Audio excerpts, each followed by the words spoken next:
Hi, Sharvani garden నుంచి మాట్లాడుతున్నాను. గులాబీ చెట్లు ఎందుకు ఎండిపోతున్నాయండి? ఇదో చూసారా,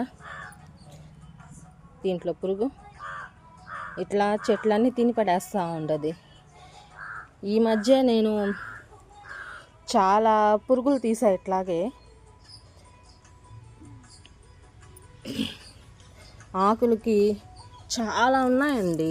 ఆకులకి ఇట్లా అవి నేను తీయలేదండి. అన్నీ చూడండి, మొగ్గను ఎలా తినేసిందో చూడండి. పురుగు కనిపిస్తుందా? ఇందో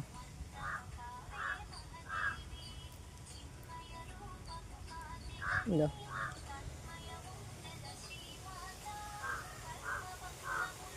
ఇట్లా మొగ్గలన్నీ తిని పడేసి చెట్టుని పాడు చేసేసేస్తుందండి.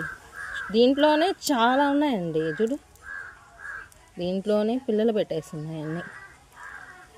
అందుకని గులాబీ చెట్లు తొందరగా చచ్చిపోతాయండి. చూడండి ఎన్ని ఉన్నాయో. దీనివల్ల గులాబీ చెట్లు తొందరగా పాడైపోతాయండి. చూడండి,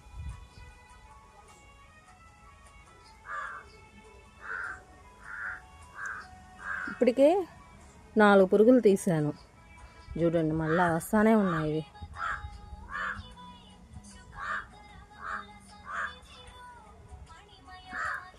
చూడండి, ఇదో మళ్ళీ ఇక్కడ కూడా ఒకటి ఉంది. ఇదో ఇదో దీనివల్ల ఏంటంటే చెట్లు ఆకులన్నీ ఇవన్నీ ఆకులన్నీ ఎందుకు తీసేసానంటే ఇలా పురుగులు వచ్చేసాయి. చాలా ఉన్నాయి. ఇవి ఎక్కడ మొగ్గలు తినేయటం కానీ ఇట్లా చెట్లని, అందుకనే చెట్లు పువ్వులు ఎండిపోయినట్టు, ఆకులు వాడినట్టు అలా ఉంటాయండి. వీటిని ఏంటంటే ఎప్పటికప్పుడు చూసుకుంటా. ఇదిగో చూడండి, ఇగురు ఎలా ఎండిపోయిందో. ఇట్లా ఎండిపోయిందంటే తొందరగా చెట్టు చచ్చిపోద్దండి.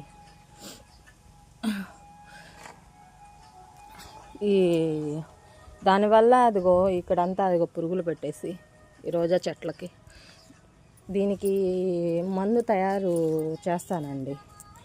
ఈ మామూలుగా కొనుక్కొచ్చి వేసిన చెట్లకి వేస్తే ఈ చెట్లు ఏందో కమిలిపోయినట్టు ఉంటున్నాయి.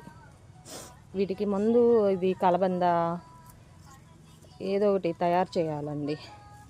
స్ప్రే కొట్టాలి బాగా. ఇది చూడండి ఎలా ఎండిపోయినట్టున్నాయో మొక్క. దీనివల్ల